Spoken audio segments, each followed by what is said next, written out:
So with a better appreciation of the 5 key trends thanks to Bronwyn, it's time now to turn our attention to appreciating the human behaviors we can increasingly expect to observe in the workplace. And I'm really looking forward to this next session, given the context that's been laid so far. So thanks so much for joining us this morning, Claire. Thank you so much for having me. Let's start with the basics here. Give us a sense of anthropology, because it's a rapidly growing field, surprisingly, within the business arena. So what work do you do as head anthropologist at Demographica? Thank you. So anthropology is a really growing field at the moment, and especially in business, as you say. I think really what I do is in layman's terms, I stalk people. That's what I like to say. So we do 2 things in anthropology. We do immersive interviewing and we do participant observation. And really the key tenet of anthropology that makes it different is that observational piece. So we're not looking at people through kind of a survey lens or a clinical lens. We're really trying to understand, how do people make decisions and what kind of behaviors do they enact when they're in a specific cultural context. So it's all about context. It really is intriguing, especially where we've been listening to throughout the session so far today, how much the world of work has changed and how much needs to be noted when it comes to behavioral shifts, what we need to be aware of. So talk us through some of the ideas that have been percolating for you specifically when it comes to those behavioral shifts that are happening right now. Cool. So there's been some pretty interesting stuff going on in the world of work. I mean, Bronwyn spoke to a lot of them, and I think her talk was really interesting in that sense, because it does correlate with a lot of what we're finding in field and speaking and spending time with people. So I have a particular love for an anthropologist called Daniel Miller, and he is a digital anthropologist. So I've kind of tried to couch my talk a little bit around what he likes to call the moral compass of the internet, which is memes. And what can they tell us about how people are feeling and therefore how they behave in the workplace. So this first one I thought was really, really pertinent, because I think it references something that we all felt a little bit coming back to the office, which was, oh my gosh, do I have to go back there? And I read a really interesting McKinsey study that spoke to the experience of coming back to work being comparable to that of coming back home from combat, which is really fascinating, because you would think these are worlds apart. Obviously, it's not exactly the same as returning home from war, but the main thing is that all of our expectations have had to shift, right? So all the things that we thought that we knew that we were coming back to, family, friends, all of that has changed. We've experienced massive trauma in our personal lives. So our boundaries have changed, and our kind of opinions of what's important, what's urgent has also changed. So really, the world is not the same that it was 3 years ago, and internally people have changed, and externally people have changed as well, or the world has changed. So I want to take us to some more memes so that we can just have a look at really how people are feeling.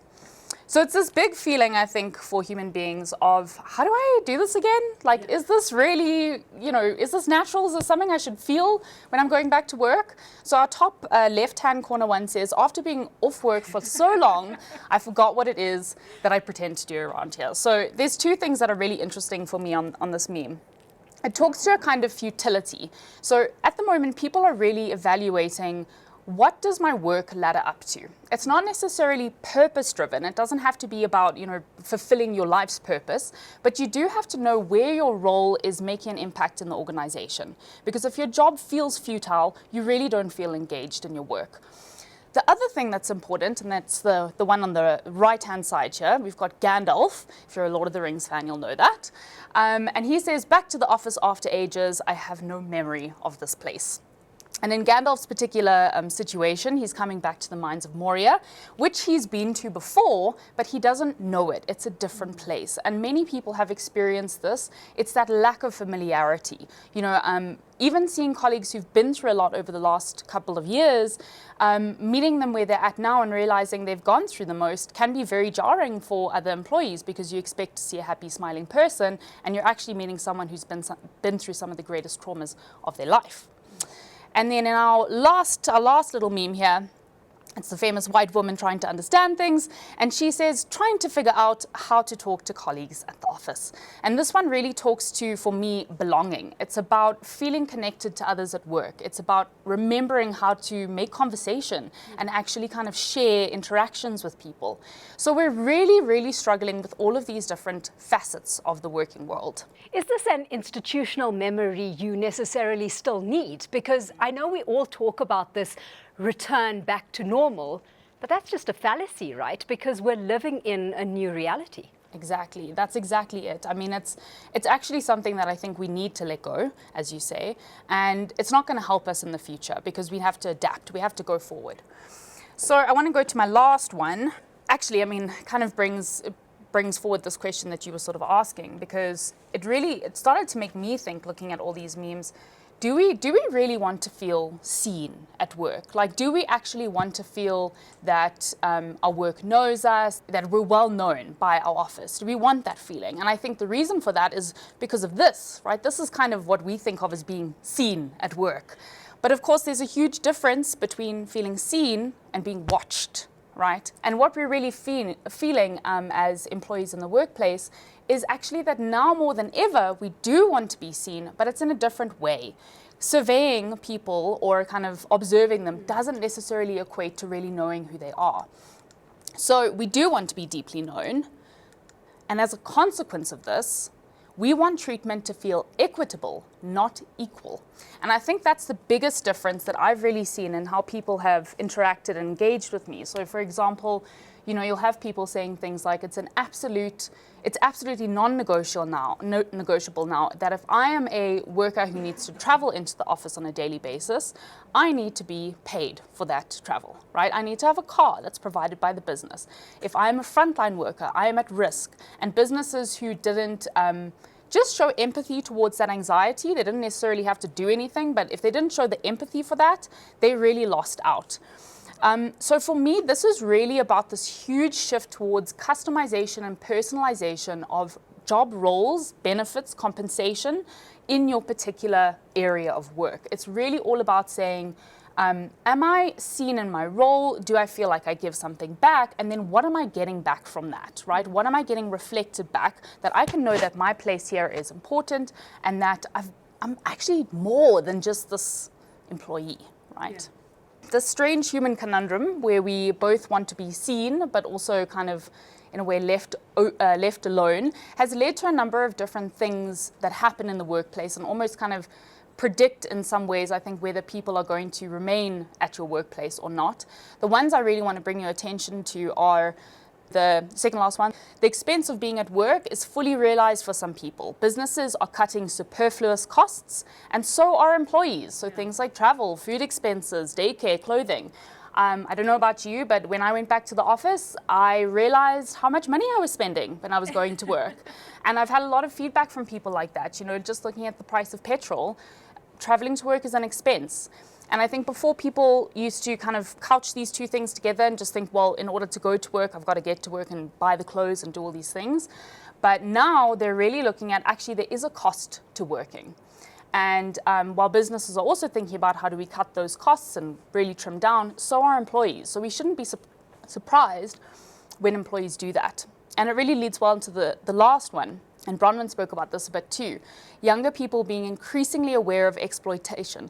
They won't be fooled or coerced into believing that any job is better than no job. So there's actually a great podcast at the moment called, I think it's I Won't Grow Old Here. And it's about that 70% youth unemployment rate, and really trying to shift the whole conversation around our youth just being lazy, that they can't get work, and actually talking about the real expense, the emotional expense, the physical expense, and of course the economic expense of trying to work. I just want to jump in here. Claire, how are you rating employers' ability to recognize and be cognizant of these new expectations on the employee side? It's a good question. I think I'll give you the famous anthropological answer, which is it depends. It depends very much on the industry. It depends very much on the kinds of people who work there. I think some are shifting really quickly. But for others, it's been really difficult, and it's also been quite jarring for them. And I think sometimes we forget also that our employers are people too. So they're also going through these things, you know. Yeah. So that need for flexibility has just really exploded, actually. It's about that personalization and really being flexible with what employees need. Yeah, perhaps the last thing to just consider and talk about is what we can do, because you asked that nice question about how are employers responding. So some of the things that you can think about is first to focus what has changed most for employees and look at that across the board. So just because you are a financial services brand or a manufacturing business, don't see yourself just in that one little industry. Look at how specific roles and job types have changed and really deeply understand that for your employees. That leads us into number 2, which is that you really want to pick aspects of the employee experience that you can have an impact on and not try and do it all. I think we get into a bit of a panic as employers. We're like, oh my gosh, we're freaking out, everybody's leaving, you know, all my top talent is going. And so we think that it's completely on us to solve it all. But the truth is we really can't do that. Yeah. We have to focus. So what we need to do is pick, and we need to focus, and we need to do it, and we need to do it really well. Because ultimately, rituals drive culture. So if you can do it believably and you can do it consistently, then you can build up a culture again in your business slowly over time. And then there's the last point, which really I think kind of gets back to this whole argument or question of what is meaningful work? Is capitalism really sustainable? All these questions, which is to really look at how you're measuring things, right? So you want to reevaluate what you can measure as an employer to give you the most data on how employees are coping and not just about happiness or satisfaction. For me, it's about almost thinking about it in a parent-child kind of way, but not in a negative way. You know, when you prepare your child for the world, you don't want them to be happy all the time because life is not happy all the time. You want them to be able to really meet all of the changing emotions, difficulties, challenges with confidence. Yeah. And that's the same thing for our employees. We're not expecting, or we shouldn't actually, as employers, expect our employees to just be happy and for that to be the gold standard. It should be, how are they coping? How are they responding to situations? Because that kind of openness and vulnerability between both parties really allows for a lot more co-creation in things like role and job and benefit and compensation. And there's much more of a kind of a give and a take. And it really points to the engagement that employers and employees having, being very, very authentic at the end of the day. Like you say, you don't have to meet all expectations because let's face it, right? Sometimes the bar of expectation can be set pretty high. Yeah, absolutely. I agree with you on that. I think it's about doing what you can do well and knowing what that is. If you are not, you know, a business, just because someone asks for something, it doesn't mean you should do it. You should really deeply consider if you can add value to your employee. Okay, let's go on to the point you raised about evaluating what you can measure, right? What resources or tools do employers need to have in order to measure correctly and always gauge the temperament of their workforce? I think one of the things that they definitely need is they need to have the third one, which is have the ritual. You have to have check-ins, so you need to make the space and the time. That's a resource that, I mean, we spoke about time earlier with Bronwyn, and it's the same kind of thing. You need to give employees your time. The other thing you need to be quite invested in and really try and expand is all those different data collection points. So things like having perhaps a D&I committee, a diversity and inclusion and belonging committee can help because it's a bit of a safe space where people can feedback. Things like doing, you know, regular surveys, but not just looking at the surveys. If it's a net promoter score, don't just look at that single measurement because that's not actually going to tell you why people are feeling the way that they are feeling. So I encourage employers to take off their employer hat a little bit and, you know, just take it down to a human level and don't be afraid to have some difficult conversations because I definitely think that in the world that we're living in now, people are a lot more value difficult conversations a lot more than they did before. I love the fact that you pinpointed difficult conversations, because something throughout this presentation that was sparked for me was, the extent to which you anticipate all of this triggering conflict between employers and employees, because the value match is just not happening. Yeah, so actually out of that conflict, there can be some really great innovation.